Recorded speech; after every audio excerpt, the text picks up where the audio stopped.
नमस्कार, बिहार मिथिला न्यूज़ में आपका स्वागत है। मैं मनोज और हर पॉलिटिकल अपडेट आप हमको दिखा रहे हैं। और हम बता दें कि मुकेश सहनी कल यानी कि बता दें मंगलवार को प्रेस कॉन्फ्रेंस करेंगे। इसके बाद उन्हें 2 सीट पर बात चल रही है, सीतामढ़ी या झंझारपुर।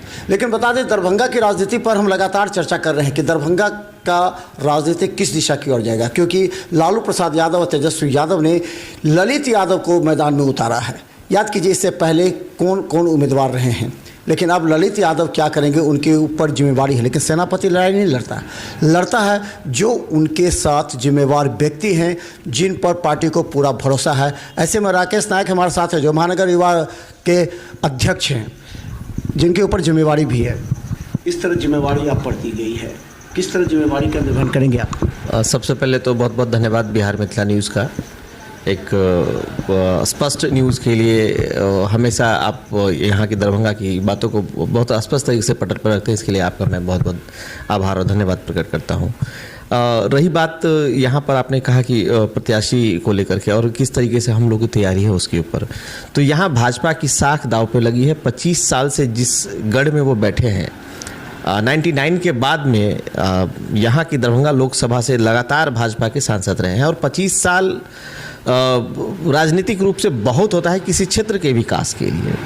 तो निश्चित तौर पे जो विकास का जो बड़ा प्रश्न चिन्ह है वो यहाँ की जनता जानती है। तो अब दूसरी तरफ जो राजनीति होती है, जात जमात की होती है, धर्म की होती है, मंदिर मस्जिद की होती है, तो ये आधार बहुत दिनों तक भाजपा इस पर टिके रहने वाले लोग नहीं हैं।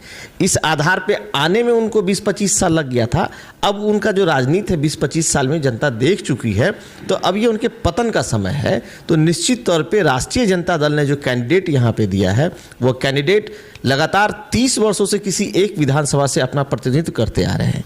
आपको जान के आश्चर्य होगा कि जब प्रसिमन अलग था हमारा, तो भी ललित जी वहाँ से विधायक हुआ करते थे। जब प्रसिमन हमारा फिर से बदला, मनीगाछी और सदर हुआ, तब भी अभी लगातार वो उस क्षेत्र से जो है विधायक बनते आ रहे हैं। कोई तो खास बात होगी उनमें। एक बड़ी बात है, जनता पूछ रही है, पिछले चुनाव में अब्दुल बारी सिद्दीकी का हाल क्या हो गया देख लीजिए। अब्दुल बारी सिद्दीकी के बारे में कहा जाता है कि वो 1-to-1 नहीं हो रहे बहुत से कार्यकर्ता नेता के साथ। दूसरी बात, जो उन्होंने जिनके कंधों पर जिम्मेवारी दी थी, उन्होंने अपनी जिम्मेवारी का सही तरीके से निर्वहन नहीं किया, इसलिए हार देखना पड़ा। तो क्या लगता है कि ललित यादव 1-to-1 कर पाएंगे? 6 विधानसभा है, एक विधानसभा तो कार्य कर चुके, बाकी 5 विधानसभा उनके लिए चुनौती है। क्या उसे 1-to-1 कर पाएंगे नेताओं से?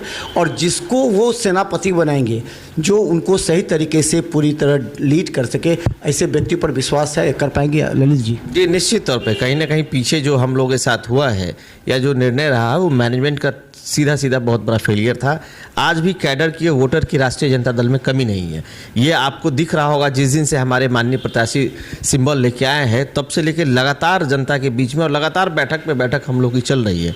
तो जो कार्यकर्ता है वो अति उत्साहित हैं उनको लेकर के, और उनका जो स्वभाव है कार्यकर्ताओं के बीच में, वो भी कहीं ना कहीं बड़ा मायने रखता है। तो इन सभी चीज़ को लेकर के वो आज भी हम लोग 1-to-1 डोर-टू-डोर कैंपेन कर रहे हैं। लोकसभा चुनाव है, बड़ा क्षेत्र है, फिर भी जो हम लोग की तैयारी है बड़े स्तर पे है। और निश्चित तौर पे हम लोग एक वोटर तक पहुँचने का हम लोग काम कर रहे हैं, खास करके वैसे समाज के वोटर जिनका वोट कहीं ना कहीं आजकल आशीर्वाद के तौर पे हम लोग को कम मिलता है। तो हमने वैसे समाज के वोटरों को अपने आप से जोड़ने का काम किया है, जो आने वाले समय में इसका परिणाम भी आपको दिखेगा। और हम लोग लगातार इस पे काम कर रहे हैं और निश्चित तौर पे इसको हम लोग परिणाम में बदलने का काम करेंगे। अच्छा राकेश जी, आप मेयर के चुनाव में 19,000 मत ले आए, जबकि लोग नहीं समझ पा रहे थे कि राकेश नायक इतना ले आएगा, आश्चर्य लगा। और उसी समय आप पूरी तरह बूम कर गए। तो क्या लगता है कि इसका असर पड़ेगा? अगर 19,000 वोट ललित यादव को आ जाता है तो ये तो बहुत बड़ी पॉजिटिव बात होगी। देखिए, हम लोग की तैयारी है कि हम 19 नहीं, यहाँ 50,000 से इस विधानसभा से लीड कराने का काम करेंगे। दरभंगा ग्रामीण विधानसभा ऑलरेडी वहाँ से हमारे माननीय प्रत्याशी विधायक हैं, मंत्री भी रहे बिहार सरकार में। और उसके बाद बहादुरपुर हमारा एक मजबूत गढ़ माना जाता है प्रसिमन के हिसाब से।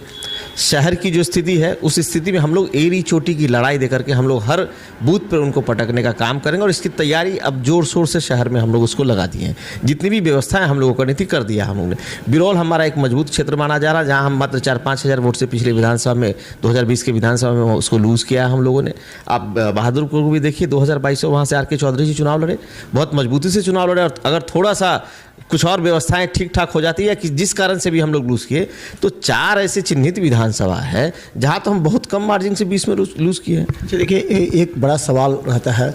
देखिए, जब भी कोई प्रत्याशी खड़ा होता है तो जनता नेता मिलने जाते हैं, वहाँ डीलिंग सही नहीं होता तो वो जाकर के तुरंत मैसेज दे देते हैं, और ये चीज़ हुआ भी है पिछले भी लोकसभा में। तो क्या लगता है कोई कोर कमेटी का गठन हुआ है जो रणनीति तैयार करे कि किस तरह किस विधानसभा को कौन देखेगा? क्योंकि हम बता दें, राष्ट्रीय जनता दल के मुख्यालय के सूत्र बता रहे हैं कि इस बार जिस विधानसभा में जो काम करेगा, जो नेता काम करेगा, विधानसभा का टिकट उसे मिल सकता है। आपके कंधों पर 48 वार्ड की जिम्मेवारी है, किस तरह निभाएंगे आप? निश्चित तौर पर 48 वार्ड और 8 पंचायत है। इसमें से बहुत सारे पंचायतों से मेरा घर आंगन का संपर्क रहा है, संबंध रहा है। तो जवाबदेही सबकी उसी विधानसभा में कार्यकर्ताओं की तय की गई है जो लोग उस विधानसभा में सक्रिय हैं, जिनका जनता से घर का नाता रहा है, जन सरोकार रहा है, जनता के बीच में वो जाते आते रहे, ऐसे लोगों की जवाबदेही हर विधानसभा में तय की गई है। उसी के मद्देनज़र मेरी जो जवाबदेही है 1 से 48 वार्ड में तय की गई है और 8 पंचायत में तय की गई है। हम लोग अपने कार्यकर्ताओं के माध्यम से, नौजवान साथियों के माध्यम से, महिलाओं और माता बहनों के बीच में जाकर के हम लोग वोट अपील कर रहे हैं और बता रहे हैं कि 25 साल का जो कार्यकाल है वो कैसा कार्यकाल रहा है। एम्स का विरोध यहाँ कौन लोग कर रहे थे? क्या वो बिन खेवैया लेकर के वो नाव लेके वहाँ उतर गए थे? वो क्या चाहते हैं कि मतलब जो डीएमसी एक प्रतिष्ठित संस्था है उसकी अपनी जो स्वायत्तता है वो धूमिल हो जाए और वहाँ पर आप एम्स बना दीजिए। अगर आप एम्स का निर्माण शोभन में करते तो एक नए दरभंगा का निर्माण होगा, वहाँ का हर तरीके का चौरांगी विकास जिसको बोलते हैं वो हमको देखने को मिलेगा। तो एम्स के विरोध करने वाले लोग थे और एम्स आज तक केंद्र की क्या उस पर नीति रही है? जो केंद्र की नीति रही है, केंद्र ने दरभंगा के साथ जो सौतेला व्यवहार किया। आज दरभंगा में एयरपोर्ट की क्या स्थिति है देख लीजिए।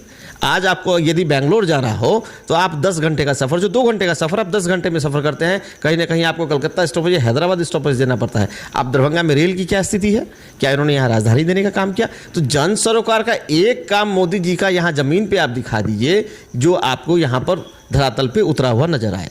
तो यहाँ तो सिर्फ जात और जमात की राजनीति करने वाले लोग। बीजेपी कहती है कि केवल मोदी जी के चेहरे पर ही चुनाव लड़ेंगे, जनता भी कहती है प्रत्याशी कोई हो मतलब नहीं, लेकिन बीजेपी मोदी के चेहरे। हर चुनाव में इनका एक नया जुमला होता है, 2 करोड़ नौकरी, 15 लाख रुपए का जो खाते में डालेंगे, तो इस बारी मोदी की गारंटी है, मोदी का चेहरा। आज बीजेपी का अपना कोई रोल मॉडल, अपना कोई अस्तित्व नहीं है। क्या भाजपा मोदी से शुरू होता है और मोदी पे ही ख़त्म हो जाता है?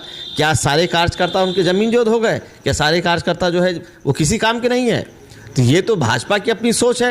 ये कहीं ना कहीं तानाशाही रवैया दिखता है मोदी जी का कि अपने नाम पर जो है आप वोट लेके चलते हैं। आप राम भगवान को उंगली पकड़ा करके आप राम मंदिर में लाते हैं। आपकी सोच कैसी है? आप कौन होते हैं राम भगवान को लाने वाले? राम भगवान जब से इस धरती पर सनातन है, जब से इस धरती पर जो एक सांसारिक प्रक्रिया चल रही है, तब से सनातन है, तब से हिंदुत्व है। तो इस तरीके का ठेकरा लेना, इस नाम पे वोट लेना, जनता इस चीज़ को जान रही है। ना इस समाज से, ना हमारे जो हमारे पड़ोसी रहे हैं कल, जो हमारे पड़ोसी आज हैं, वो कल भी रहेंगे और पहले भी थे, हमेशा रहेंगे। आप टाउन शहरी विधानसभा से किस तरह आप रणनीति तैयार करें, क्योंकि आपके ऊपर जिम्मेवारी है। यहाँ से अगर लीड करती है तो आपके लिए बहुत बड़ा, क्योंकि आप युवा चेहरा हैं और जो तेजस्वी यादव वैसे ही युवा चेहरा को देखना चाहते हैं नगर में भी, ताकि वो उनका नाम रोशन करे और कार्य अच्छा करे। तो किस तरह की आपकी प्लानिंग?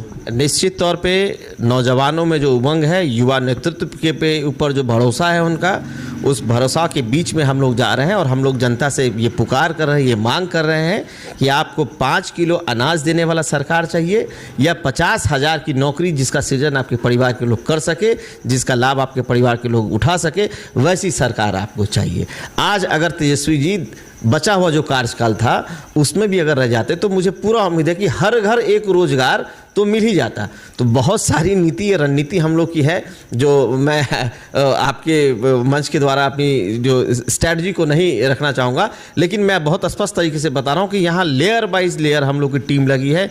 युवा की टीम लगी है, राजद मेन विंग की टीम लगी है, महिला की टीम लगी है, दलित अल्पसंख्यक की टीम लगी है। तो लेयर वाइज यहाँ लोग काम कर रहे हैं और हम लोग खासकर वैसे वोटरों के बीच में जा करके अपनी उपलब्धि, अपने नेता की उपलब्धि, तेजस्वी यादव की उपलब्धि बताने का काम कर रहे हैं कि हम लोग को क्यों आप मजबूत कीजिए। जब बिहार में हम थे तो बिहार में 17 साल और बनाम 17 महीने की जो राजनीति हुई है, इसकी चर्चा पूरे देश में कहीं ना कहीं पूरे विश्व में है कि कोई ऐसी गवर्नमेंट नहीं आई, कोई ऐसी संस्था नहीं आई, कोई ऐसा विभाग नहीं है जिसमें उन्होंने नौकरी देने का काम नहीं किया। और पूरे भारत में कोई ऐसा गवर्नमेंट नहीं है, किसी राज्य में ऐसी सरकार नहीं है जहां से एक मैदान से 4 लाख 5 लाख रिक्तियां और नौकरियां उन्होंने देने का काम किया है। तो मुद्दों के आधार पर हम लोग राजनीति कर रहे हैं, मुद्दों के आधार पर हम लोग जनता के बीच में जा रहे हैं और जनता इस बात को सराह रही है कि 5 किलो अनाज देकर के जो सरकार ठगती है, अगर उसकी जगह हमारे बच्चे को नौकरी मिल जाएगी तो 50,000 का रोजगार मिलेगा, जिससे पूरे परिवार का और आने वाली 2 पीढ़ी का भी जो है कहीं ना कहीं